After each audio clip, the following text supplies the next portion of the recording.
সামলিয়ে নিজের পড়াশোনার পাশাপাশি কেরিয়ার নিয়ে ভাববে কখন? আমার সঙ্গে সঙ্গে ছেলেটার ফিউচারও শেষ। শাড়ির আঁচল মুখে দিয়ে কেঁদে চলেছেন তিনি অনবরত। ইধা নীরবে চোখে বুজে কিছুক্ষণ ভাবল, আসলেই তো ওর জন্যে অন্ধকার এক ভবিষ্যতে পড়ে যাবে রুজাইন, যেটা ও চায় না। বাবার পরিচয় ছাড়া সমাজে চলতে কতটা কষ্ট হয় ইধার চেয়ে ভালো আর কে বুঝতে পারবে। ওর মতো রুজাইনের জীবনটা এলোমেলো হয়ে যাক, এটাও চায় না। ইধার চোখও অশ্রুসিক্ত হয়ে ওঠে, কাপা কণ্ঠে বলল, আমার কি করা উচিত আন্টি? রোজাইনকে ছেড়ে দেয়া? আমি তিনি দীর্ঘশ্বাস ফেলে বললেন, কদিনের ভালোবাসা তোমাদের, এই কদিনের ভালোবাসার কাছে যদি আমার এতদিনের ভালোবাসাকে হারাতে হয় তবে হারিয়ে যাক, তবুও আমি তোমাকে কোনো সিদ্ধান্ত নিতে জোর করব না। যা ইচ্ছে হয় করো। অনেকটা অভিমান নিয়ে তিনি কথাটি বলেছেন বুঝতে পেরেছে ইধা। ও বলল, রোজাইনকে ছাড়তে চাই, তবে এতে আপনার সাহায্য প্রয়োজন, নতুবা আমার পক্ষে একা সবটা সামলানো মুশকিল হবে। তিনি অবাক হয়ে বললেন, কি বলছো? ভালোবাসা মানেই তাকে পেয়ে যাওয়া নয়। আমার কাছে ভালোবাসা মানে মানুষটা ভালো থাকা। আমাকে না পেলে কদিন হয়তো কষ্টে থাকবে, কিন্তু ওর ক্যারিয়ারে বাধা পড়লে উঠে দাঁড়ানো হয়ে যাবে কষ্টকর। আর মা বাবার বিচ্ছেদ সন্তানের ওপরে কতটা প্রভাব ফেলে আমি জানি, তাই চাই না ওর সাথেও এমন কিছু হোক। শারমিন আক্তার ইধার মাথায় হাত রেখে বলল, তুমি আমায় বাঁচিয়ে দিলে মা, বাঁচিয়ে দিলে আমায়। ইধার ফোন বেজে উঠতেই স্মৃতির জগৎ থেকে বেরিয়ে আসলো ও। কদিন আগের ঘটে যাওয়া ঘটনা স্মৃতিচারণ করেছিল ইধা। রুজাইনের সঙ্গে সম্পর্ক শেষ করার এটাই কারণ ওর। ওর ছোট মামা মাকে সব কিছু জানানোর আগেই এসব ঘটে গেছে। পরবর্তীতে ইধা ওর মামাকে কিছু না জানাতে বলে দেয়। মামাও এসব শুনে ইধাকে পরামর্শ দেয় রুজাইনের থেকে দূরে সরে আসতে, কারণ ওদের জন্য রুজাইনের মায়ের সংসার ও রুজাইনের ভবিষ্যৎ হুমকির দিকে যাবে। সব মিলিয়ে ইধা পিছু হটার সিদ্ধান্ত নেয়। এদিকে ইধার এমন আচরণে রুজাইন প্রায় পাগল প্রায়। ও সিদ্ধান্ত নিয়েছে ইধার মায়ের সঙ্গে দেখা করার। তাই মাইশাকে ওর মায়ের ফোন নাম্বার জোগাড় করে দিতে বলে। মাইশার শাশুড়ি অসুস্থ, তাই ও সেখানে রয়েছে। ব্যস্ততা কাটিয়ে রুজাইনের সাহায্য ও করবে বলেছে, কিন্তু রুজাইন জানে না। এই সত্যিটা মাইশাও জানে না। ইধা মাইশাকেও কিছু জানায়নি, যদি রুজাইনকে সব বলে দেয় এই ভয়েই। ভাবি, এত সহজে মেয়েটাকে রাজি করিয়ে ফেললে? কাজটা যে এত সহজ হবে আমি ভাবিনি। আশামণির কথা শুনে শারমিন আক্তার হেসে বললেন, ছেলের ভাড়ানোর জন্য এতটুকু আমার করতেই হলো। আমার পরিচিত এক ভাইকে দিয়ে সব করিয়েছি। রোজাইনের বাবাকে আমি কিছু জানাইনি। সেই ভালো। ভাইজান এমনিতেই প্রেশারে থাকেন, ছেলের এসব কার্যকলাপ শুনলে ভেঙে পড়তেন তিনি। এখন যা ইচ্ছে তিনি তাই ঘটাতেন। তার সম্পর্কে অবগত আমি। সংসার আমারটা সত্যি নষ্ট হতো। বলতেন আমি ছেলে মানুষ করতে জানিনি। রাগ হওয়ার কথা, বংশের ঠিক নেই, মেয়ে আবার হিন্দু। তার চেয়ে বড় কথা, ওদের বয়সই বা কত? রোজাইনের সামনে ওর সুন্দর ভবিষ্যৎ। এখনই মেয়ের চক্করে পড়ে জীবন থামিয়ে দেওয়ার প্রয়োজন আছে বলে আমি মনে করি না। সবাই ওদের আবেগের বশে ভুল সিদ্ধান্ত নেয় ছেলেমেয়েরা। ফলস্বরূপ বছর ঘুরতেই হয় ডিভোর্স। আমি সবটা ভেবে এই সিদ্ধান্ত নিতে বাধ্য হলাম। খুবই ভালো করেছো। তবে ইধা নিজেকে কদিন এভাবে রুজানের থেকে সরিয়ে রাখবে? সামনাসামনি থেকে এড়িয়ে চলতে পারবে ও? সামনাসামনি আর বেশি দিন থাকবে না। মানে? ইধা চলে যাবে ওর গন্তব্যে। ভুল জায়গায় এসে পড়েছিল। কটা দিন পরে শ্বশুরবাড়ি থেকে নিজের বাড়িতে এসেছে মাইশা। ও বাড়ি থেকে ইধার কাছে ওর মায়ের ফোন নাম্বার চেয়েছিল, কিন্তু ইধা দেয়নি এবং এই বিষয়ে মাইশাকেও কোনো কথা বলতে না করেও। কিন্তু রুজাইনের সাহায্য করবে বলেছে। তাই ইধা যখন ওয়াশরুমে যায়, ওর ফোন গোপনে হাতে নেয় মাইশা। মায়ের নাম্বারটা নিয়ে ফোন রেখে দেয় ও। নাম্বারটা পাঠিয়ে দেয় রুজাইনের কাছে। রুজাইন দেরি করলো না, সঙ্গে সঙ্গে ফোন কল দেয় সেই নাম্বারে। রিসিভ হতেই রুজাইন বলল, আসসালামু আলাইকুম। ওপাশ থেকে বললেন, আমি রুজাইন। কেন ফোন করছেন আমার? রুজাইন বুঝতে পারল আসলেই রাগ করে আছেন ইধার মা। রুজাইন শান্ত স্বরে বলল, একবার দেখা করতে চাই আপনার সাথে। কিন্তু আমি চাই না, যা বলার ইধাকে বলেছি আমি। এখন আবার কিসের কথা? আন্টি, ইধা আপনাকে অনেক শ্রদ্ধা করে, তাই আপনার সিদ্ধান্ত মেনে নিচ্ছে। কিন্তু বিশ্বাস করুন, ও আমাকে অনেক ভালোবাসে।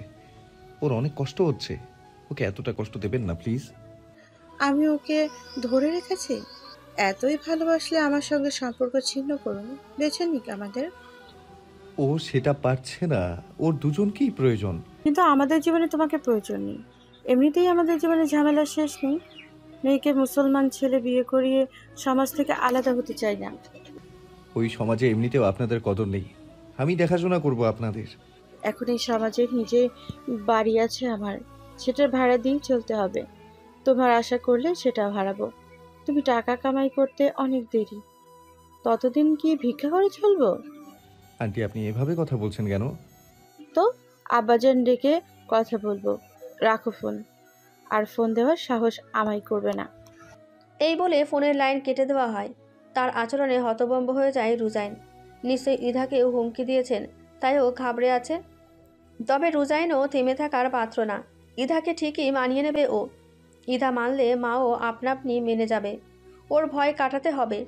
এই ভেবে ইধার বাসার সামনে এসে কলিং বেল বাজায় রুজাইন। এই সময়ে মরিয়ম জান্নাত ও মিলি বাসায় থাকে না জানেও। কলিং বেলের শব্দ শুনতেই দরজা খুলে মাইশা রুজাইনকে দেখে ভেতরে আসতে বলল। ও সোজা ইধার রুমে চলে আসে।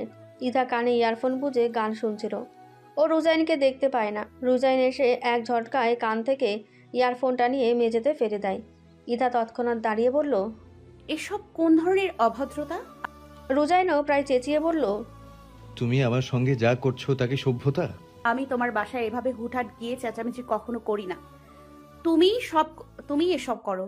কারণ তুমি আমায় বাধ্য করো। কি করলাম আমি?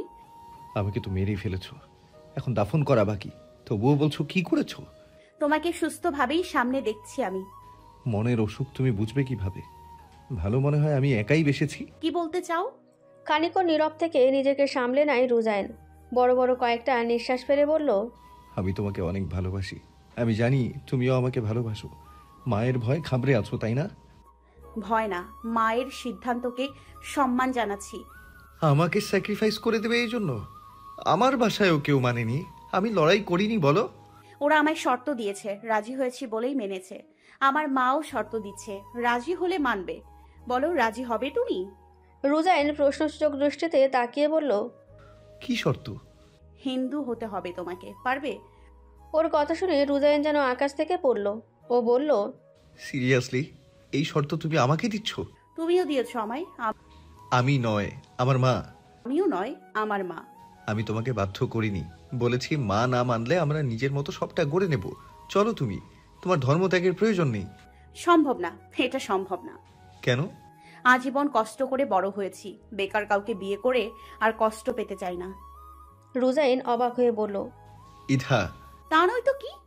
যে মা আমাকে সবসময় আগলে রেখেছে তাকে আমি কষ্ট দিতে পারবো না। মুসলিম না হলে তোমার মা মানবে না, হিন্দু না হলে আমার মা মানবে না, কেউ না মানলে আমরা যাব কোথায়?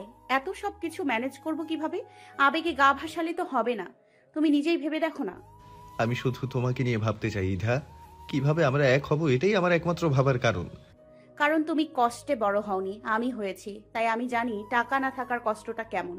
প্লিজ রুজাইন, এসব ছাড়ো, দুজনের ক্যারিয়ারে মনোযোগ দেই। এসব আর ভালো লাগছে না আমার। আমাকে ভালো লাগছে না ইধা? রুজাইনের চোখের দিকে তাকিয়ে ইধা বলল, না। আর কিছু বলার ইচ্ছে রুজাইনের হলো না। নীরবে চলে আসে নিজের ঘরে।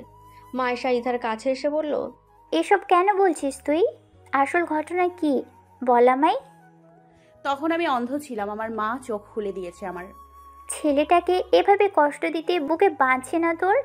ভালো কিছুর জন্য একটু খারাপকে মেনে নিতেই হয়। এই বলে ইধা ওয়াশরুমের দিকে পা বাড়ায়। মায়েশা পড়ে যায় গভীর ভাবনায়। ইধান নিশ্চয়ই ওয়াশরুমে নীরবে চোখের পানি ফেলতে গেছে। কেন এমনটা করছে ও? ইধা ঠিক তাই করছে। মুখে ওড়না চেপে কাঁদছে ও। ইধা জানতো মায়ের ফোন নাম্বার মায়েশা নেবে কোনোভাবে, তাই পুরনো এক বান্ধবীকে সব শিখিয়ে দিয়ে ওর নাম্বার মায়ের নামে করে রেখেছিল ও। মূলত ইধার মা এখনও কিছুই জানে না। মামাকে কিছু না জানাতে বলেছে ইধা। জানলে কি করতেন ইধা জানে না, তবে এখনও তিনি কিছুই জানেন না। অনেকটা দিন কেটে যায়। রুজাইন ও ইধার মধ্যে কোনো যোগাযোগ নেই। একে অপরের সামনে পড়লেও কথা কেউ বলে না। সেদিনের পর ইধার ওপরে বেশ রেগে আছে রুজাইন। অন্য সব কিছুও মানলেও টাকার জন্য এই সম্পর্ক থেকে ইধা বেরিয়েছে, এটা শুনে রুজাইনেরও রাগ হয়েছে। তাই রুজাইন কেরিয়ারের দিকে মন দেবে ঠিক করেছে। ইধা নামের কেউ ওর জীবনে এসেছিল ভুলে যাবে ভেবেছে, মনকে মানিয়েছেও নিয়েছে। সত্যি ভালোবাসা অদ্ভুত। ভালোবাসার মানুষের কাছ থেকে আঘাত পেলে মনটা কেমন শান্ত হয়ে যায়। মনকে মানিয়ে নেওয়া হয়ে যায় সহজ। ক্লাস শেষে বাড়ি আসে রুজাইন। সিঁড়ি বেয়ে ওঠার সময় দেখা পায় ইধার। সেও মাইশা ওপরে উঠছে, তবে ইধাকে ধরে ধরে ওপরে উঠেছে মাইশা। দেখে মনে হচ্ছে ওপরে ওঠার শক্তি যেন ইধার নেই। একবার জিজ্ঞাসা করবে ভাবলেও নিজের মনকে মানিয়ে নেয় রুজাইন। ওদের দেখেও না দেখার ভান করে নিজের বাসায় প্রবেশ করে রুজাইন। ইধাও বিষয়টা খেয়াল করে। ও শরীরে হঠাৎ করে দুর্বলতা অনুভব করেছে। মনে হচ্ছে এক্ষুনি পড়ে যাবে। চারপাশ মনে হচ্ছে ঝাপসা। কেন যে এমনটা লাগছে? এদিকে রুমে এসে অস্থিরতা অনুভব করছে রুজাইন। ইধাকে ওভাবে দেখে কেন ওর মনটা অস্থির হয়ে উঠল? তবে কি ও মনের বিরুদ্ধে গিয়ে ওকে ভুলে থাকার অভিনয় করছে মাত্র? দিনের শেষে রাত শুরু হতে ইধার জ্বর বাড়তে শুরু হয়। ইধা আগের চেয়ে আরও দুর্বলতা অনুভব করে। এই মুহূর্তে মরিয়ম জান্নাতও বাসায় নেই। মিলেকে নিয়ে তিনি খালার বাসায় বেড়াতে গেছেন। কদিন ওখানে থাকবেন জানিয়েছেন। রাত গভীর হওয়ার আগেই ইধাকে ডাক্তারের কাছে নিয়ে যেতে হবে, বা ডাক্তার এখানে আনতে হবে। মাইশা এটা একা কোনোভাবেই করতে পারবে না। আবার সাদ্দামও জরুরি প্রয়োজনে চট্টগ্রামের বাইরে আছে। তাই বাধ্য হয়ে রুজাইনকে ফোন কল দেয় মাইশা। রুজাইন ফোন রিসিভ করলে বলল, একটা ডক্টর নিয়ে আসতে পারবেন ভাইয়া? ইধার না অনেক জ্বর, নাপা দিয়েছিলাম, কমেনি, বরং বেড়ে যাচ্ছে। মেয়েটা উঠতে অবধি পারছে না শোয়া থেকে, একা রেখে বেরোতেও পারছি না, তাই আর কি। মাইশাকে থামিয়ে রুজাইন বলল, এত ব্যাখ্যা করার প্রয়োজন নেই। ইধার জায়গায় আর কেউ থাকলেও এই কাজটাই আমি করতাম। ডাক্তার নিয়ে আসছি আমি। রুজাইন দেরি করলো না, ডাক্তার আনতে বেরিয়ে পড়ল ও। বাড়ির পাশে একটা ভালো ডাক্তারা বসেন, আপাতত তাকে নিয়ে আসেন। ডাক্তার নিয়ে ওর রুমে আসে রুজাইন। ইধাকে এভাবে দেখে বুকটা ধক করে উঠল ওর। কি হাল হয়েছে মেয়েটার! চোখের নিচে কালি পড়ে গেছে, মুখটা শুকিয়ে গেছে, নিঃসুপ হয়ে হাত পা ছেড়ে শুয়ে আছে। ডাক্তার দেখে বললেন। রুজাইন ব্যস্ত হয়ে বলল, ক্লিনিকে নিতে হবে কি? ডাক্তার বললেন। তিনি মেডিসিন লিখে দেন। ডাক্তারের সঙ্গে বেরোলো রুজাইন। মেডিসিন নিয়ে আবার ফিরে এলো। মাইশাকে বলল, স্যুপ এনেছি, আগে এটা দাও। ভরা পেটে মেডিসিন নিতে হবে। রুজাইন যায় না, ও দাঁড়িয়ে থাকে। মাইশা ইধাকে খাওয়ানোর চেষ্টা করলে ও খায় না, শোয়া থেকে উঠতেই চায় না। রুজাইন এসে ইধাকে বসতে সাহায্য করে। এরপর মাইশার উদ্দেশ্যে বলল, স্যুপ খাবে না মানে? না খেয়ে কোথায় যায় আমিও দেখছি। সব কিছু ওর কথায় চলতে পারে না। এতক্ষণ যে রুজাইন এখানে ছিল সেটা টের পায়নি ইধা। প্রায় ঘুমন্ত অবস্থায় ছিল। এখন চোখের সামনে রুজাইনকে বসা দেখে মুখে একচিলতে হাসি ফোটে ওর। ওর মুখে হাসি দেখে রুজাইন ভ্রুকুচকে তাকায়। ইধা এখনও তাকিয়ে আছে। রুজাইন স্যুপের চামচটা ওর দিকে এগিয়ে দেয়। ইধাও কোনো কথা না বলে মুখে নিয়ে নেয়। রুজাইনের হাতে এক বাটি স্যুপ পুরোটা শেষ করে এবং মেডিসিনও খেয়ে নেয় ও। রুজাইন ওর আরও কাছে এসে টিস্যু দিয়ে মুখটা মুছে দিয়ে বলল, এবার ঘুমাও একটু, ভালো লাগবে। ইধা ভাঙা গলায় বলল, তুমি থাকো না একটু। এই কথা শুনে মাইশা হালকা কেসে বলল, থাকুন ভাইয়া, আমি আছি পাশের রুমে। এই বলে মাইশা চলে যায়। ইধাকে শুতে বললে ও বলল, তোমার কাঁধে মাথা রাখি একটু, আর একটু কাছে আসো না প্লিজ। রুজাইন আরও কাছে এসে ইধার মাথাটা নিজের কাঁধে রাখলো। ইধা বলল, জানো তুমি, সবচেয়ে শান্তির মুহূর্ত এটা। রুজাইন বলল, তাই? কিন্তু তুমি তো আমার কাছে শান্তি পাবে না বলেছো। তোমার মাঝেই সব শান্তি, তুমিই আমার সব, তুমি আমার ভালোবাসা। ইধার মুখের দিকে তাকালো রুজাইন। ওর চোখ জোড়া বন্ধ, মুখে হাসি নিয়ে রুজাইনকে ভালোবাসার প্রকাশ করছে। এইটা দেখে রুজাইনের মুখেও হাসি ফোটে, কারণ ও বুঝতে পারে জ্বরের ঘোরে সত্যি কথা বলছে ইধা। রুজাইনের হাত আঁকড়ে ধরে আছে শক্ত করে, মুখে হাসি, ঠোঁটে ভালোবাসার বাণী। নিশ্চয়ই মিথ্যে নয় এসব। রুজাইন ওর হাতটা শক্ত করে ধরে বলল, এত ভালোবাসলে অমন করেছো কেন? ইধা সাড়া না পেয়ে ওর দিকে তাকায় রুজাইন। ঘুমিয়ে পড়েছে মেয়েটা। রুজাইন ওকে বিছানায় শুয়ে দেয়, মাথায় হাত বুলিয়ে দিয়ে বলল, আমি জানতাম তুমি আমাকে ভালোবাসো। মাকে কষ্ট দেবে না বলেই অমন ব্যবহার করেছো আমার সঙ্গে। আমি আবার সবটা ঠিক করে নেব ইধা, তোমাকে আমার করে নেব। সকালে ঘুম থেকে উঠে রুজাইনকে নিজের পাশে দেখে চমকালো ইধা। রুজাইন বলল, কেমন লাগছে এখন? ইধা উঠে বসে, অন্যদিকে মুখ ঘুরিয়ে বলল, ভালো, কিন্তু তুমি এখানে কেন? মাত্রই এলাম, দেখতে এসেছি তোমাকে। কাল রাতে জ্বর বেশি ছিল। এখন ঠিক আছি। দেখেই বোঝা যাচ্ছে। তা এখন আবার মুখটা ঘুরিয়ে রেখেছো কেন? কাল তো বেশ কাছে আসো কাছে আসো বলছিলে। ইধা অবাক হয়ে তাকায় রুজাইনের দিকে। রুজাইন আরও বলল, ভালোবাসো সেটাও বলেছ, শুধু এতদিন এই নাটকের মানে কি তা বলনি। ইধার মনে নেই জ্বরের করে কি আবোল তাবোলও বলেছে, তবে জ্বর হলে বকবক করার অভ্যাস সে ছোট থেকে আছে। একবার তো জ্বরের করে মামিকে বকে দিয়েছিল। যত রাগ ছিল সব করেছিল প্রকাশ। কাল বুঝি রুজাইনকে মনের কথা জানিয়ে দিল। রুজাইন বলল, কি হলো? ইধা নিজেকে শক্ত করে ওর দিকে তাকিয়ে বলল, কেন দূরে সরেছি বলেছি। আমার মায়ের জন্য, নিজের জন্য। আবেগ আজ আছে কাল নাই হয়ে যাবে। মাকে কষ্ট দিয়ে নিজে নিজে খুশি হতে পারবো না। সে যাই হোক, ভালো তুমি আমাকেই বাসো। বাসি না। না না। মরিয়ম জান্নাত আসলে দুজনেই থেমে যায়। রুজাইনের সঙ্গে আলাপচারিতা চলতে থাকে তার মাঝেই ইধার দিকে আর চোখে তাকাচ্ছে রুজাইন। মেয়েটার শরীর এখনও দুর্বল, বুঝতে পারছে ও। 2 দিন কেটে যায়। কলেজে যাওয়ার জন্য তৈরি হচ্ছে ইধা। মাইশা বলল, আজ না গেলেও হতো, দুর্বলতা ভালোভাবে কেটে যেত। ইধা হাতে ঘড়ি পড়তে পড়তে বলল, জ্বরের কারণে এতদিন কি শরীর খারাপ থাকে? এত ভাবিস না। আজকে মাত্র 2টা ক্লাস ছিল, না গেলেও হতো রে। আজ যেতেই হবে, শেষ দিন, যাওয়ার সুযোগ নেই আর। মাইশা ভ্রুকুচকে বলল। শেষ দিন মানে? ইধা আমতা আমতা করে বলল, সপ্তাহের শেষ দিনের ক্লাস। যেভাবে বলছিস যেন ওই কলেজে আর যাবেই না। একটি দীর্ঘশ্বাস ফেলে আয়নার দিকে তাকালো ইধা।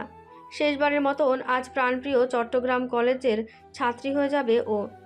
এই কলেজে পড়ার কতই না স্বপ্ন ছিল, পূরণ হতে হতেও যেন হলো না। ক্লাস শেষে গেট থেকে বেরোতে সামনে দাঁড়িয়ে থাকা রুজাইনের দিকে চোখ যায় ওর। একটি মেয়ের সঙ্গে হেসে হেসে বেশ কথা বলছে ও। ওদের দেখে ভ্রুকুচকে তাকায় ইধা। ওকে দেখে রুজাইন মেয়েটির আরও কাছাকাছি এসে কথা বলতে থাকে। ইধা আরও কঠিন চোখে তাকায় ওদের দিকে।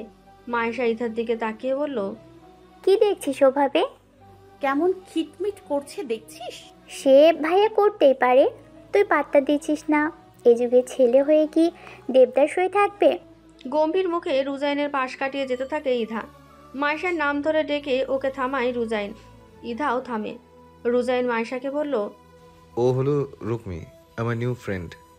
রুকমির দিকে তাকিয়ে রুজাইন বলল, আর ও সম্পর্কে আমার ভাবি হয়, কাজিনের ওয়াইফ।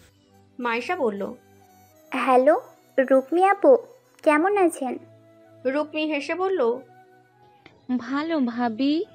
রোজাইনের ভাবি মানে তো আমারও ভাবি। ইধা না চাইতেও বলে ফেলল। কোন হিসেবে? রুকমি বলল, ও আমার ফ্রেন্ড, তাই আর কি। ওয়াই দ্য ওয়ে, আপনি কে? রুজাইন বলল। মাইশা ভাবির ফ্রেন্ডও। মাইশা বলল, সত্য ফ্রেন্ড বলতে ঠিক বুঝলাম না, একই ক্লাসের নন আপনারা? রুকমি বলল, জি একই ক্লাসে। সত্যি বলতে এতদিন আমি ফ্রেন্ডশিপ করতে চেয়েছি, বাট এত গুরুত্ব পাইনি। কিন্তু রোজাইন বলল এখন থেকে আমার কদর সে করবে। রুজাইনও একগাল হেসে বলল, যে কদর করে তাকেই গুরুত্ব দিতে হয়, মরিচিকার পেছনে ছুটে লাভ কি? রুকমি দুষ্টু হাসি দিয়ে বলল, ওহো, তাহলে আমি তোমাকে অতটাই কদর করব যেন সারা জীবনের সঙ্গী হয়ে যেতে পারি। ওর এই কথার জন্য প্রস্তুত রুজাইনও ছিল না। ও অপ্রস্তুত হয়ে তাকায় ইধার দিকে। ইধা চোখ জোড়া বড় করে তাকিয়ে থাকে রুকমির দিকে। মুহূর্তেই মিষ্টি হাসি দিয়ে রুকমি বলল, মজা করলাম, তোমার বন্ধু হতে পেরেছি, এটাই অনেক। এখন থেকে পড়াতে তোমার হেল্প পাবো, এটাই আমার কাছে সবচেয়ে জরুরি, কারণ তুমি ক্লাসের বেস্ট স্টুডেন্ট। মাইশাকে ইধা বলল, ওরা বন্ধুত্বের আলাপ করুক, আমরা বরং যাই। বিদায় জানিয়ে ওরা এগোতে থাকে। পথমধ্যে ইধা বলল, দেখেছিস কাণ্ডটা? ওই মেয়ে ওর পিছু সহজে ছাড়বে না, শিওর আমি।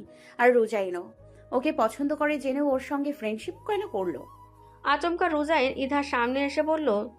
হিংসে হচ্ছে? ওকে দেখে থামতে হলো ইধার। পাশে মাইশা মুচকি এসে চলেছে। ইধা ওকে ধমকের সুরে বলল, না হেসে ওকে বল আমার কেন হিংসা হবে, আর ওকে ওই রুক্মিণীর কাছেই যেতে বল। রুজাইন বলল, রুকমিনী নয়, রুকমি। ওর নাম ডাইনি হলেও আমার কোনো সমস্যা নেই। উফ, সেটা তোমার মুখ দেখেই বোঝা যাচ্ছে। শরত। এই বলে ইধা রুজাইনের পাশ কাটিয়ে যাওয়ার সময় ওর বাম হাতটা ধরে ফেলে রুজাইন। ইধা আশেপাশে তাকিয়ে বলল, ছাড়ো বলছি। রুক্মিণীর সাথে কথা বলায় খারাপ লেগেছে না বলো? আমি চেয়েছি তোমার খারাপ লাগুক, তাই ইচ্ছে করে অমন করেছি। লাগেনি খারাপ? লেগেছে। মাইশাও বলল। লেগেছে, আমি সাক্ষী দিলাম। চোখ রাঙিয়ে ওর দিকে তাকালো ইধা। রুজাইন ওর কাছে এসে বলল, কেন এমন করছো? সবটা ঠিক করা সম্ভব ইথা। ইধা নিজেকে সামলে শান্ত কণ্ঠে বলল, ছাড়ো।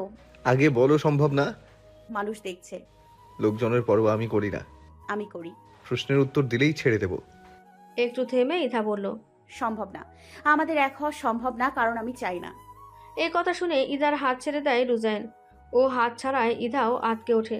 এই স্পর্শ শেষ স্পর্শ, এটা ভাবতে দুঃখে বুকটা ফেটে যাচ্ছে ইধার। রুজাইন বলল, ছাড়লাম হাত, কিন্তু ছাড়বো না তোমাকে। আমি রোজ বিরক্ত করব তোমাকে, কারণ তুমিও আমায় ভালোবাসো। আর ভালোবাসলে সব সম্ভব, এক হওয়াও সম্ভব। তুমি আমার হওয়া সম্ভব। ইধার চোখ ছলছলে হয়ে ওঠে। নিজের আবেগ নিয়ন্ত্রণ করা হচ্ছে কষ্টকর, তাই ও মাইশার হাত ধরে সামনে এগোতে থাকে। রুজাইন পেছন থেকে চেঁচিয়ে বলল, আই লাভ ইউ ইধা, ফিরে এসো ইচ্ছে হলে। আমি আছি তোমার অপেক্ষায়। ইধা পেছনে ফিরে তাকায় না, গাড়িতে উঠে বসে মাইশার সঙ্গে। ওর চোখ বেয়ে পড়ছে পানি, যা আটকানো আর সম্ভব নয়। মাইশা বলল, কেন ভাইয়াকে কষ্ট দিচ্ছিস আর নিজেও কষ্ট পাচ্ছিস? ওর ভালোর জন্যই। জানি না বাপু, কি চলছে তোর মনে? রাত হওয়ার সাথে ইধার জীবনও যেন আধার হতে শুরু করেছে। এখানে থাকার সময় ওর শেষ। চট্টগ্রাম কলেজ থেকে বদলির সকল কার্যক্রমও হয়ে গেছে। সবটা করে দিয়েছেন শারমিন আক্তার।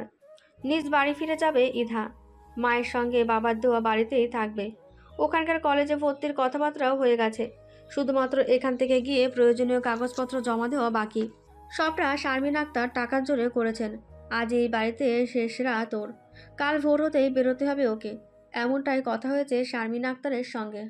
মিলি, মাইশা, ইধামা, খেতে আসো তাড়াতাড়ি। মরিয়ম জান্নাতের কথায় ডাইনিং টেবিলে এলো সবাই। আজ তিনি বিরিয়ানি রান্না করেছেন। তার জন্য বিশেষ দিন আজ, কারণ তিনি প্রধান শিক্ষিকা হয়েছেন। সবই তার ধৈর্য আর নিষ্ঠার ফল। তার জন্য একটি শাড়ি এনেছে ইধা। খরচ করার জন্য ইধাকে বকাবকি করলেও আজই শাড়িটা পরেছেন তিনি। ইধা তা দেখে বলল, আন্টি, আপনাকে অনেক বেশি মানিয়েছে শাড়িটা। শাড়িটা সুন্দর, তাই সুন্দর বলছি বলে আর যেন এমন উপহার না আনো। সেই সুযোগ হয়তো আর আমি পাবো না। আমি বকবো তাই। কথা ঘুরিয়ে ইধা বলল, জি তাই। বিরিয়ানি মুখে দিয়ে ইধা বলল, আপনার বিরিয়ানি বেস্ট আন্টি, আমার মা এর চেয়েও বেস্ট। তাই ওনাকে আসতে বলো, এদিকে শিখিয়ে দিব। হ্যাঁ সূচকভাবে মাথা নেড়ে ইধা বলল, বলবো। আজ মায়েশা বিকেলে সাদ্দামের সঙ্গে বেরিয়েছিল। সেই সুযোগে ব্যাগ গুছিয়ে নিয়েছে ইধা। ব্যাগটা রেখেছে খাটের নিচে। টুকটাক জিনিস যেসব চোখের সামনেই থাকে, আর বই পুস্তক এসব নেওয়া বাকি। মায়েশা ঘুমোলে সেসবও নেওয়া হবে। আজ মায়েশার সঙ্গে এক বিছানায় শেষবারের মতন ঘুমোবে ইধা। মায়েশা ওর জীবনে অনেকটা জায়গা দখল করে নিয়েছে। ওকে ভোলা কখনোই সম্ভব না ইধার, কারণ মায়েশা সেই মানুষ যে ইধাকে বুঝিয়েছে। ওকে কেউ জীবনে অনেকটা গুরুত্বপূর্ণ ভাবে। মায়েশার দিকে তাকিয়ে এসবই ভাবছে ইধা। ওর দিকে চোখ পড়তেই মায়েশা বলল, কি দেখছিস? বিয়ের পর অনেক সুন্দরী হয়ে গেছিস, রহস্য কি? রোজাইন ভাইকে বিয়ে করে তুইও সুন্দরী হয়ে যা, সব জুমুর পাওয়ার। ইধা অন্যদিকে ফিরে বলল, ভ্যাট। মূলত ইধা চোখে আসা পানি লুকোতে ব্যস্ত। কিছু বুঝতে দেওয়া যাবে না মায়েশাকে। বুঝতে পারলে ওর যাওয়া আটকাবে মায়েশা। ভোর হওয়ার আগেই উঠে পড়ে ইধা, কেননা এখানে সবাই ফজরের নামাজ আদায় করে। ইধা ওর বাকি জিনিস সব ব্যাগে ঢুকিয়ে দেয়। শারমিন আক্তারের কথায় দারোয়ান এসে সেসব নিয়ে যায়। ইধাকে নিচে দাঁড়াতে বলেন শারমিন আক্তার, কিন্তু ও ঠিক করে শারমিন আক্তারের বাসায় ও যাবে। বেরোনোর আগে মায়েশার কপালে আলতো করে চুমু খায় ইধা। মারিয়াম জান্নাত ও মিলিকেও দেখে নেয় এক নজর। ধীর পায়ে চলে আসে শারমিন আক্তারের বাড়িতে। তাকে ফোন কল দিতেই দরজা খুলে দেন। তিনি বললেন, নিচে দাঁড়াতে বলেছিলাম তোমাকে, এখানে এলে যে? আচমকা তার পা ধরে মেঝেতে বসে পড়ল ইধা। তিনি অবাক হয়ে ফিসফিসিয়ে বলল, করছো কি? ইধা কাঁদতে কাঁদতে নরম স্বরে বলল, আমি কোনো সিন ক্রিয়েট করতে আসিনি আন্টি, আমার মনের কথা বলতে এসেছি আমি। আমার বুকটা ফেটে যাচ্ছে আন্টি। রুজাইনকে এত অবহেলা করার পরে ও আমাকেই চায়, অনেক ভালোবাসে আমাকে, আমিও বাসি। আমি যেতে চাই না আন্টি, কোনো কি উপায় নেই আমাদের এক হওয়া? ইথাকে উঠিয়ে তিনি বললেন, আমার সংসার ভেঙে এক হও, আমি না করিনি। এভাবে বলবেন না প্লিজ। আমাদের কথাও একবার বুঝুন। ফোন হাতেই ছিল তার। তিনি ইথার দিকে এগিয়ে দিয়ে বলল, কথা বলার আগে মেসেজগুলো দেখো। ইথা ফোন হাতে নিয়ে দেখল আজও রমজিত শাহ মেসেজ করেছেন। লিখেছেন, চাইনি এখনো ওই মেয়ে। এত তোষামত করার কি আছে? ধাক্কা দিয়ে বের করে দাও। রুজাইনকে আমি সামাল দেব, আর তোমার দ্বারা সম্ভব না হলে বলো আমায়, ব্যবস্থা আমি নেব। কিন্তু কোনো অঘটন ঘটলে তোমায় আমি ক্ষমা করব না শারমিন, কিছুতেই না, মনে রেখো। এর আগেরও একটা মেসেজ ইধা দেখে। এসব দেখে থমকে যায় ও। ওকে এতটাই ঘৃণা করেন রমজিত শাহ? শারমিন আক্তার কান্নাজড়িত কণ্ঠে বললেন, কি মনে হয় তোমার, মানবেন উনি আদৌ? এসব দেখেও যদি আমার সংসারে আগুন জ্বালাতে তোমার ইচ্ছে হয় তবে এসো। ইধা আর কিছু বলার সাহস পেল না। ওর জন্য এত সুন্দর পরিবারের ধ্বংসও চায় না। চোখ মুছতে মুছতে ইধা বলল, বেশ, তবে আমি চলে যাচ্ছি। শারমিন আক্তার একটি চেক ওর দিকে এগিয়ে দিয়ে বললেন, এটা রাখো, 5 লাখ টাকা চেক, তোমার প্রয়োজন হবে। কোনো প্রয়োজন নেই। কলেজের ব্যাপারে সহায়তা নিয়েছি, কারণ আপনার অনেক চেনা জানা থাকবে, আর এই অসময়ে বদলি হওয়া আমার পক্ষে সম্ভব হতো না। এর চেয়ে বেশি কিছু আমার প্রয়োজন নেই। তবুও তোমাকে একটু উপকার করতে পারলে আমার ভালো লাগতো। আসলেই করতে চান? হ্যাঁ। তবে শেষবারের মতো রুজাইনকে দেখতে দিন আমায়। কথা দিচ্ছি 1 মিনিটের সময় বেশি নিব না। ঘুম ভেঙে যেতে পারে। ভাঙবে না। ভাঙলেও আমি কোনো বাহানা দিয়ে সরে যাব। টের পেলে সামলাবে কিভাবে? জীবন থেকেই সরে যাচ্ছি, টের পেল না। শারমিন আক্তার আর না করলে না, যেতে দিলেন ইধাকে। ধীর পায়ে রুজাইনের রুমে এলো ইধা। আসতেই মনে পড়ে গেল সেদিনের কথা, যেদিন এসেছিল ডাকাত দল। সেদিনই প্রথম ওর বাহু ধরেছিল ইধা। ঘুমন্ত রুজাইনের দিকে চোখ যায় ইধার। ড্রিম লাইটের হালকা আলোতে ওর মুখটা দেখেই মুখে হাসি ফোটে ইধার। ইচ্ছে করছে আরও একবার রুজাইনের বাহু ধরে থাকতে, কিন্তু এটা কোনোভাবেই আর সম্ভব নয়। রুজাইনকে ছোঁয়ার লোভ সামলাতে পারে না ইধা। ওর মাথায় হাত বুলিয়ে দিয়ে ফিসফিস করে বলল, আমার না হলেও আমার প্রার্থনায় রবে তুমি চিরকাল। তুমি আমাকে সত্যিই ভালোবাসো? বিশাল সমুদ্রের সৌন্দর্য দেখতে দেখতে হুট করে রুজাইনকে এই প্রশ্নটি করে বসল ইধা। রুজাইন সঙ্গে সঙ্গে উত্তর দিল, এই বিশাল সমুদ্রের গভীরতা নিয়ে কোনো সন্দেহ আছে তোমার মনে? নাসূচকভাবে মাথা নাড়ে ইধা। রুজাইন বলল, তবে আমার ভালোবাসাতেও সন্দেহ করো না। সমুদ্রের চেয়েও বেশি গভীর তোমার প্রতি আমার ভালোবাসা। রুজাইনের কাঁধে মাথা রেখে ইধা প্রশান্তির শ্বাস নিয়ে বলল, হারাতে চাই না এই ভালোবাসা আমিও। 5 বছর। 5টা বছর পার হয়ে গেল ইধা চলে যাওয়ার। কাউকে কিছু না জানিয়ে ভোরেই বাড়ি ছেড়ে চলে গেছে ও। সেদিন মাইশার ফোন পেয়ে ওর কাছে ছুটে আসে রুজাইন। মাইশার কান্নায় পুরো বাড়ি থমকে গিয়েছিল। ওর ভাষ্যমতে ঘুম থেকে উঠে ইধাকে দেখতে পায় না। ওর জিনিসও নেই, খেয়াল করে আশেপাশে তাকাতে থাকে। টেবিলের ওপরে একটি কাগজের দিকে চোখ গিয়ে আটকায় ওর। ইধার হাতের লেখা দেখে চটজলদি হাতে নেয় ওটা। মাইশার নামে লেখা চিঠিটা পড়তে থাকে ও। প্রিয় মাইশা, শুনেছি কাছের মানুষ থেকেই কষ্ট বেশি পায় মানুষ। আমি আজ তোকে সেই কষ্টটা দিতে চলেছি। আমি তোকে না জানিয়ে চলে যাচ্ছি নিজ গন্তব্যে। ফোনেও আমায় পাবি না, আর কখনোই আমায় পাবি না। শুধুমাত্র রুজাইন থেকে দূরে থাকতে তোকে ছাড়তেও বাধ্য হলাম। রুজাইন আমার পিছু ছাড়বে না। একদিকে মাকে কষ্ট দিতে পারবো না, তাই তার কথায় আমি ফিরে গেলাম তার কাছে। আমাকে খোঁজার বৃথা চেষ্টা করিস না তোরা। খুঁজে পেলেও তোদের কাছে থাকবো আমি অপরিচিত, কারণ আমি আর কোনো সম্পর্ক রাখতে চাই না তোদের সঙ্গে। আমায় ক্ষমা করিস। চিঠিটা রুজাইনও পড়ে। 4-5টা অন্ধকার হয়ে আসে ওর। ধপাস করে বসে পড়ে মেঝেতে। ওর অবস্থা দেখে মরিয়ম জান্নাত বুঝে যান ইধাকে ভালোবাসত রুজাইন। তিনি সবটা জেনে অবাক হন। এত সব কিছু ঘটে গেল আর তিনি কিছুই টের পেলেন না। ইধা অন্য ধর্মের মেয়ে শুনে আরও বেশি অবাক হলেন তিনি। কিন্তু আজ আর এই বিষয়ে কিছু মাইশাকে বললেন না। বন্ধুত্ব, ভালোবাসা এসব কি আর ধর্ম মেনে হয়? সবার উপরে মানুষ সত্য। শিক্ষাগত জীবনে অন্তত এতটুকু বোঝার ক্ষমতা তার রয়েছে। মাইশার অবস্থা দেখে রুজাইন বুঝতে পারল ইধা আসলেই ওকে কিছু জানায়নি। রুজাইন ইধার কাছে এতটাই বিরক্তিকর যে ওর জন্যে প্রিয় বান্ধবীকেও ঠকালো ও। ভাবতেই মনের ভেতরে কেমন করে ওঠে রুজাইনের। বাসায় এসে মাকে জড়িয়ে ধরে সেও বাচ্চার মতন হাউমাউ করে কেঁদে ওঠে। কান্নাজড়িত কণ্ঠে মাকে বলল, সব ছেড়ে দিতে রাজি ছিলাম ইধার জন্য, আরও এভাবে না বলে চলে গেল। আমি এতটাই বিরক্তিকর ওর কাছে? মায়ের কোনো সান্ত্বনার বাণী কানে এলো না রুজাইনের। ইধার কথা ভাবতে ভাবতে জ্ঞান হারিয়ে মাটিতে লুটিয়ে পড়ে ও।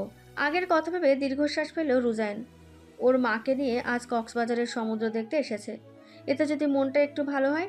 সবসময় মনমরা হয়ে থাকেন তিনি, কারোর সাথে কথা বলে না। অবশ্য যে ঝড় তার জীবনে এসেছে এমনটা হওয়া স্বাভাবিক। সমুদ্র দর্শনের পরে মাকে নিয়ে কল্লোল রেস্টুরেন্টে এলো রুজাইন। এখানে এসেও ইধার কথা মনে পড়ে গেল ওর। এখানে ইধাকে মনের কথা জানিয়েছিল রুজাইন। কক্সবাজারের প্রতিটা জায়গায় যেন ইধাকে দেখতে পাচ্ছে রুজাইন। কিন্তু আশ্চর্য, এখন ওর শরীরের ঘ্রাণটাও ভেসে আসছে নাকে। মনে হচ্ছে ইধা ওর পাশে রয়েছে। রুজাইন ছটফট করতে থাকে, আশেপাশে তাকাতে থাকেও। হঠাৎ ওর চোখ গিয়ে আটকায় একদম শেষ মাথায়। অনেকগুলো বাচ্চার সাথে একটি শাড়ি পরিহিতা মেয়েকে দেখতে পেল, তবে মেয়েটি অপর দিকে ফিরে থাকায় চেহারাটা দেখতে পেল না। রুজাইন ওর কাছেই যাবে তখনই ওয়েটার চলে আসে। রুজাইন নিজের জন্য ও মায়ের জন্য খাবার অর্ডার দেয়। ওয়েটার চলে যেতেই ওদিকে মনোনিবেশ করে রুজাইন। এখন ওদিকেই ফিরে আছে মেয়েটি। রুজাইনের বুক ধুকপুক করে ওঠে। কেন যেন মনে হচ্ছে মেয়েটি ইধা। মাকে বসতে বলে রুজাইন ওদিকেই এগিয়ে যায়, তবে খুব সাবধানে, যেন মেয়েটি কিছু বুঝতে না পারে। ওদের কাছে সেই আড়ালে দাঁড়ায় রুজাইন, আর ওর ধারণা মিলে যায় এই মেয়েটি ইধা, ওর ইধা। ওকে দেখে চোখ জোড়া ছলছলে হয়ে ওঠে রুজাইনের। 5 বছর আবার ইধাকে এভাবে দেখতে পারবে ভাবেইনিও। আগের মতোই রয়ে গেছে মেয়েটা। ভীষণ মায়াবী লাগছে দেখতে ওকে। নীল রঙের একটি শাড়ি পরেছে, তার উপরে পরেছে সাদা রঙের জ্যাকেট, আর মাথায় রয়েছে সাদা রঙের কানটুপি, ঠিক যেন আগের সেই ইধা। ওকে দেখে রুজাইনের হাত পা কাঁপছে। ও সামনে যাওয়ার জন্য প্রস্তুত হচ্ছে, তখনই একটি বাচ্চা বলে উঠল, আজ কার জন্মদিন? ইধা মৃদু হেসে বলল, যে আমার প্রার্থনাতে আছে, তোমাদের দোয়াতেও আজ থেকে তাকে রাখবে। রব যেন তাকে সব সময় ভালো রাখে। আরেকটি বাচ্চা বলল, দোয়া করার জন্য আমাদের আশ্রয় কেন্দ্র থেকে নিয়ে এলেন বুঝি? ইধা একগাল এসে বলল, তা তো অবশ্যই, তবে সাথে তোমাদের ইয়াম্মি ইয়াম্মি খাবার দিব, আর করব অনেক মজা। সবাই একসাথে হই হুল্লোড় করতে করতে কেকটা কাটে। ইধার সঙ্গে তাল মিলিয়ে সবাই বলল, শুভ জন্মদিন রুজাইন। রুজানের আর বুঝতে বাকি রইল না ইধা এখনো ওর জন্মদিন আর মনে রেখেছে ওকে। তবে কেন এই লুকোচুরি, কেন? এই প্রশ্নের উত্তর জানতে সামনে এগিয়ে এসে রুজাইন বলল, আমি তোমারই হওয়ার কথা ছিল, তবে কেবল তোমার প্রার্থনায় কেন? ইধা চমকে ওঠে। পাশ ফিরে রুজাইনকে দেখে অবাক হয়ে ক্ষীণ স্বরে বলল, রোজাইন, অবাক হচ্ছ? আমিও হয়েছি। সবচেয়ে বেশি অবাক হয়েছি এসব দেখে, আমার জন্মদিন আমাকে ছাড়াই পালন করছো। এতদিন পর রুজাইনকে দেখে ইধার চোখে আনন্দে পানি চলে আসে। ও আমতা করে বলল, এটা সত্যি তুমি? এত অবাক হচ্ছ কেন? ছেড়ে তো আমি যাইনি ইধা, গিয়েছো তুমি। কেন গেলে? বাচ্চারা ওদের দিকে তাকিয়ে থাকে। ইধা ওদের দায়িত্বে থাকা মেয়েটিকে ডেকে বলল, ওদের খাওয়া দাওয়ার পর্বটা দেখে নিন, আপনিও খেয়ে নিন, আমি একটু পরে আসছি। এই বলে রুজাইনকে নিয়ে কিছুটা দূরে সরে আসেও। ইধা বলল, দেখো, কোনো সিন ক্রিয়েট করো না। আমার হঠাৎ মনে হলো তোমার জন্মদিন, তাই বাচ্চাদের সাথে একটা কেক কাটলাম, এছাড়া আর কিছুই না। হঠাৎ মনে হলো? কই, আমার তো তোমার জন্মদিনের কথা মনে হলেও এমন কিছু করি না। কদিন বাদে তো তোমারও জন্মদিন। কেক কাটার প্ল্যান তো আমি করিনি, কারণ তোমার প্রতি ছিল আমার একরাশ অভিমান। আমিও করিনি এতদিন। ওদের সঙ্গে কেক কাটতে একটা উপলক্ষের প্রয়োজন ছিল, তাই আর কি। আচ্ছা, বাদ দাও এসব। কেন গেলে সেটা বলো। সেটা তুমি জানো। আমিও ভাবতাম আমি জানতাম, কিন্তু আজ মনে হচ্ছে আমি জানি না। তুমি আমায় সত্যিটা বলবে? ভালো থাকার জন্য গিয়েছিলাম, আজ দেখো আমি অনেক ভালো আছি। ভালো তুমি আছো, আমার স্মৃতি নিয়ে ভালো আছো, তবে আমাকেই কেন রাখলে না? বলো ইধা, বলো। ইধা ধমকের সুরে বলল, প্লিজ যাও এখান থেকে। ছেড়ে এসেছি 5 বছর হয়ে গেছে, এখন এসব কথার মানেই হয় না। কিন্তু আমি তো 5 বছরেও ভুলতে পারিনি তোমায়। অসহ্য যন্ত্রণা নিয়ে পার করেছি প্রতিটা বছর। এত ভালোবাসার পরেও তোমার অবহেলা আমি নিতে পারিনি। এখনো অবধি সেই দিনের কথা ভেবে ভেবে কষ্ট দিই নিজেকে। আমার কি সত্যিটা জানার অধিকার নেই? ইধা কিছু বলতে যাবে তখনই শারমিন আক্তারের মুখে ওর নাম শুনতে পাই। পেছনে ফিরে তাকে দেখে চমকায় ইধা। ও বলল, আন্টি। ইধার চেয়েও বেশি অবাক হয় রুজাইন। ও এসে বলল, আম্মু, তুমি কথা বলছো আম্মু? তিনি খুশি হয়ে বললেন, ইধা এখানে? হ্যাঁ আম্মু, ইধা এখানে। কিন্তু আমার তো বিশ্বাসই হচ্ছে না তুমি কথা বলতে পারছো। ইধা কাছে এসে বলল, মানে কি? 3 বছর আগে আম্মু কথা বলার শক্তি হারিয়ে ফেলেন। এই 3 বছরে একটা শব্দ তিনি মুখ থেকে বের করেননি। এই বলে আনন্দে হাসতে থাকে রুজাইন। ইধার পাশে এসে শারমিন আক্তার বললেন, সব আমার কর্মের ফল। ইধা ও রুজাইন দুজনই অবাক হয়ে তাকায় তার দিকে। তিনি বললেন, রুজাইনের বাবাকে নিয়ে যা তোমায় বলেছিলাম সব মিথ্যে ছিল ইধা। ইধা অশ্রুসিক্ত নয়নে বলল, মানে? ওর বাবা কিছুই জানতো না। তোমার সঙ্গে যে কথা বলেছে সে ওর বাবা নয়। সবটাই আমার নোংরা প্ল্যান ছিল। কিন্তু এসব করে তোমাদের আলাদা করলেও ঠিকই আমার সংসার ভেঙেছে। ওই মিথ্যা কথা হয়েছে সত্যি। রুজাইনের বাবা আরেকটা বিয়ে করে নিয়েছে। ওই বউকে তার সাথেই রেখেছেন। আমার বানানো কথাটি হয়ে গেছে সত্যি। ইধা কান্নাজড়িত কণ্ঠে বলল, কেন করেছেন আপনি এসব? এত বড় মিথ্যা কেন বলেছেন? উনি সত্যিই রাগী ছিলেন। আমার মনে হতো সব জানলে তিনি এমনটা করতেন। তাই তার কানে যাওয়ার আগে আমি সব মিটমাট করতে চেয়েছিলাম। কিন্তু দেখো, আমার মিথ্যাটা সত্যি হয়ে গেল। আমার স্বামী আর একার আমার নেই। আসলেই কাউকে কষ্ট দিয়ে কেউ সুখী হতে পারে না। আমায় তুমি ক্ষমা করে দাও মা, ক্ষমা করে দাও। এই বলে কান্নায় ভেঙে পড়েন তিনি। রুজাইনের মাথা ঘুরছে। সবটা না বুঝলেও এটা বুঝেছে ও মায়ের কথাতেই ইধা এমনটা করেছিল। ও বলল, আমাকে এইবার কি সবটা বলা যায়? এবার রুজাইনকে শুরু থেকে সবটা বলল ইধা। সব শুনে রুজাইনের পায়ের নিচ থেকে যেন মাটি সরে যায়। ও মায়ের সামনে এসে কর্কশ কণ্ঠে বলল, নিজের জেদের জন্য ছেলের খুশিটা তুমি দেখলে না? এই মেয়েটার কষ্ট তুমি বুঝলে না মা? জেদ নয় বাবা, আমি সবার ভালোর জন্য করেছিলাম এসব। হয়েছে ভালো। আমি কত কষ্টে ছিলাম, এরপরেও আমায় তুমি কিচ্ছু জানাওনি। ভেবেছিলাম সময়ের সাথে সব ঠিক হয়ে যাবে। এরপর তোর বাবার বিয়ের খবরে আমি এতটাই মানসিকভাবে ভেঙে পড়েছি যে কোনো কিছু ভাবার ক্ষমতা আমার মাঝে ছিল না। আমি এই পৃথিবীতে ছিলাম, কিন্তু প্রাণটা যেন অন্যখানে ছিল। কিছুই আমার মনে ছিল না। আজ ইদাকে দেখে সবটা মনে পড়ল। রুজাইন ইধার দিকে তাকিয়ে বলল, আম্মুর অবস্থা আসলেই এমন ছিল। ডাক্তার বলেছিলেন বড় ধরনের মানসিক আঘাত পেয়েছিলেন তিনি, তাই বোধ শক্তি হারিয়েছেন। এটা এক ধরনের রোগ। বাবাও একবার দেশে এসেছিলেন। বাবাকে দেখেও তার কোনো প্রতিক্রিয়া ছিল না, শুধু তাকিয়ে থাকাটাই যেন ছিল তার কাজ। বাসায় 3টে কাজের বুয়া রেখেছি। আম্মু কোনো কাজ করে না, না করে দেখাশোনা। এমনকি আম্মুর খাবার, ওয়াশরুমে আনা নেয়া এসবও বুয়ারাই করে। সুস্থ মানুষ, কিন্তু কোনো প্রতিক্রিয়া নেই তার মাঝে। শারমিন আক্তার বললেন, হয়তো ইধার সাথে এই অন্যায় করেছি বলেই আমার অবস্থাটা অমন হয়েছিল। আমার সেন্স কাজ করলে তখনই ইধাকে খুঁজে বের করার চেষ্টা আমি করতাম। তবে আজ আমি আমার করা সকল অন্যায়ের প্রায়শ্চিত্ত করতে চাই। ইধা, আমায় ক্ষমা করে দাও প্লিজ মা, প্লিজ। কান্নাজড়িত কণ্ঠে ইধাকে এসব বললেন শারমিন আক্তার। ও দীর্ঘশ্বাস ফেলে বলল, কষ্ট আপনিও কম পাননি আন্টি। কটু কথা বলে নতুন করে আর কি কষ্ট আপনাকে দেব বলুন? আমি আপনার প্রতি কোনো রাগ রাখবো না, নিশ্চিন্তে থাকুন আপনি। শুধু ক্ষমা না, আমার আরও কিছু চাই। কি? তোমাকে। মায়ের দিকে হাস্যজল মুখ নিয়ে তাকালো রুজাইন। ওর মনের কথাটা মা বলে দিল। এই বুঝে আবার সবটা ঠিক হতে চলেছে। ইধা ছলছল নয়নে তাকিয়ে থাকে তার দিকে। তিনি পাশে এসে বললেন, আসবে না আমাদের জীবনে? ইধা নরম স্বরে বলল, এটা সম্ভব না আন্টি। অভিমানে বলছো তাই না? এইবার আমি কোনো শর্ত দেব না, বরং তুমি শর্ত দাও। যা দেবে আমি মেনে নেব। তবু প্লিজ না করো না। ইধা চোখের পানি মুছে বলল, অনেকটা দেরি হয়ে গেছে। রুজাইন বলল, ফিরে আসা দিনগুলো যাও না ভুলে। এখন মাও রাজি, আর তোমার মাও কিছুই জানতেন না বলেছ। আমরা ঠিকই মানিয়ে নেব। ইধা বলল, মা হয়তো মানতেন, কিন্তু এখন আর আমি মানতে পারবো না। রুজাইন হতাশ কণ্ঠে বলল, কেন ইধা, এখনো কিসের ব্যথা? ইধা ওর মাথায় থাকা টুপিটা খুলল, সাথে খুলল পরনে থাকা জ্যাকেট। ইধার মাথায় সিঁদুর আর হাতে শাখা দেখে ওরা বুঝতে পারল ও এখন বিবাহিতা। যা দেখে রুজাইনের আশার আলোটা নিভে গেল নিমেষেই। ও কাপা কণ্ঠে বলল, বিয়ে করেছো? ইধা বলল, ওখান থেকে ফিরে এসে মাকে নিয়েই দিন পার করছিলাম। একটা ফ্ল্যাট ভাড়া দিয়ে অপরটাই আমরা থাকতাম, কটা টিউশনি করতাম, এভাবেই খরচা মেটাতাম। ওখান থেকে ফেরার বছর খানিক পরেই মা মায়ের একটা অপারেশন করানোর প্রয়োজন পড়ে। আমাদের অত টাকা ছিল না যে মাকে অপারেশন করাবো। ডক্টরের কাছে নিলেও অপারেশনের ব্যবস্থা আমি করতে পারছিলাম না। আমার কান্নাকাটি দেখে এগিয়ে আসে একজন, ওখানেই সদ্য ডাক্তার অনিল।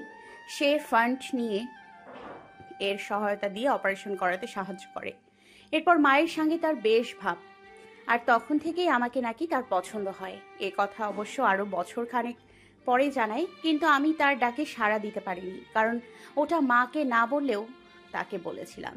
সব জেনেও সে আমাকে খুব করে চাইতো এবং অপেক্ষা করবে বলেছে আমার জন্য।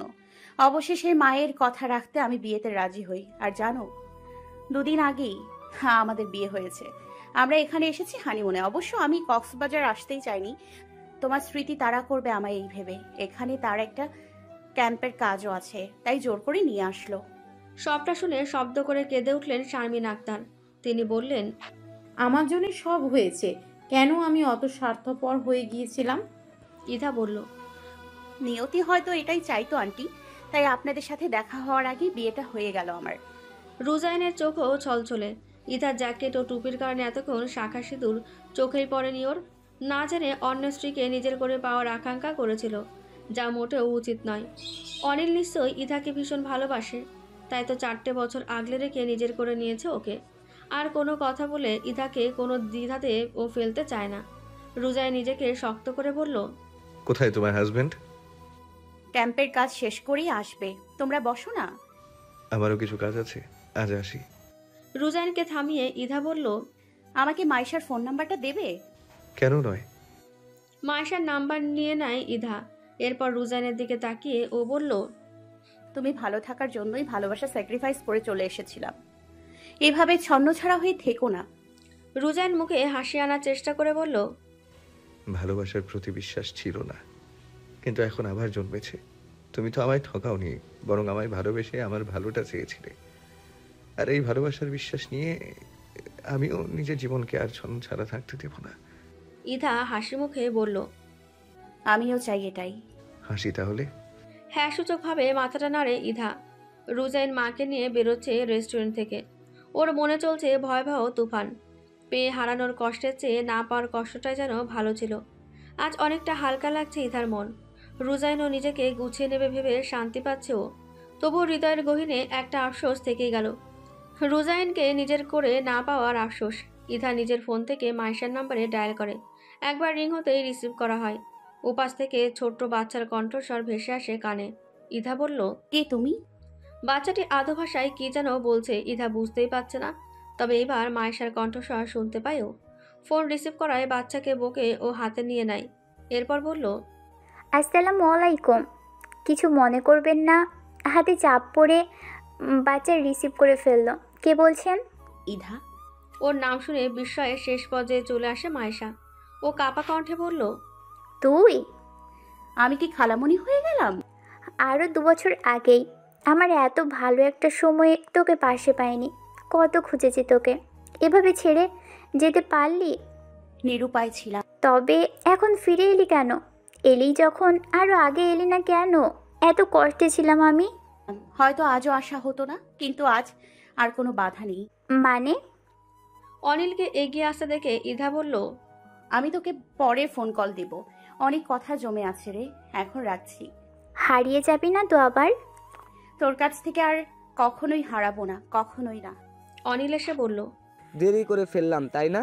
ইধাকে নিজেকে সামলে সব মাথা থেকে ঝেড়ে বলল, তেমন একটা না। কাজ হলো আপনার? হয়েছে। কাল ক্যাম্পে তুমিও যাবে, দেখবে সব। তোমারও অভিজ্ঞতার প্রয়োজন, কেননা আমার ফিউচার সাইকিয়াট্রিস্ট তুমি। ইধা হাসে। অনিল বলল, খিদে পেয়েছে ভীষণ, চলো খাই। অনিল এগোলে ওকে থামিয়ে ইধা ওর হাতটা ধরল। এই প্রথম ইধা নিজ থেকে এমনটা করেছে দেখে অনিলের মুখেও হাসি ফোটে। সেও ইধার হাতটা শক্ত করে আঁকড়ে ধরে। মেয়েটা সব ভুলে ওর সঙ্গে সুখে থাকুক, এটাই তো চায় অনিল। ওরা বাচ্চাদের পাশে আছে, সবার সঙ্গে খেতে বসে, গল্প গুজবে কাটাতে থাকে সময়। খাওয়ার পর বাচ্চাদের দায়িত্বে যিনি ছিলেন তিনি এসে অনিলের হাতে একটি প্লেট দিয়ে বললেন, আপনার জন্য রাখা হয়েছে কেক। আচ্ছা তাই, ধন্যবাদ। কেকের টুকরোটির দিকে চোখ পড়তেই অনিল দেখল তাতে লেখা আছে রুজাইন। ইধা বলেছিল আজ তার জীবনের স্পেশাল কারো জন্মদিন। অনিল নাম জিজ্ঞাসা করেনি, তবে ধারণা করেছিল। ধারণা মিলেছে দেখে মৃদু হাসলো। মেয়েটার প্রার্থনায় বুঝি আজীবন রয়ে যাবে রুজাইন। তবে অনিলের এই নিয়ে কোনো দুঃখ নেই। ভালোবাসার মানুষটা জীবনে নাই থাকতে পারে, তাকে প্রার্থনায় রাখতে তো কারো পারমিশনের প্রয়োজন নেই। ইধা ওর সঙ্গে স্বাভাবিক হতে চাচ্ছে, এটাই অনেক। এই ভেবে ইধার দিকে তাকায় অনিল। ইধাও তাকায় ওর দিকে, ভ্রু নাচিয়ে ইশারায় কি হয়েছে জানতে চায়। অনিল হেসে ইশারায় জবাব দেয়, সুন্দর লাগছে তোমাকে। ইধা ওকে ধন্যবাদ জানিয়ে বলল, আপনাকেও। অনিল ওর পাশে এগিয়ে আসে, জ্যাকেটটা এগিয়ে দিয়ে বলল, পরে নাও, ঠান্ডা লাগবে। ইধা ওর কথা মতো জ্যাকেট পরে নেয় আর আপন মনে ভাবে, এই মানুষটা আমাকে অনেক ভালোবাসে। আজ থেকে আমিও না হয় তাকে একটু খুশি রাখার চেষ্টা করব। হোটেল রুমে ফিরে আসে রুজাইন। এই 5 বছর ইদাকে ভুল বুঝে এসেছিল। আজ সব সত্যিটা জেনে মনটা অনেক হালকা হলো। তবে ওকে না পাওয়ার আফসোস রুজাইন বয়ে বেড়াবে আজীবন। ইদাকে বলেছে জীবন গুছিয়ে নেবে, কিন্তু আদেও কি রুজাইন পারবে? নাকি ও স্মৃতি নিয়েই কাটিয়ে দেবে বাকিটা জীবন? হায়, নিজের জীবন নিয়ে সন্দিহান রুজাইন। কেন ইদাকে এতটা ভালোবেসে ফেলেছিল ও?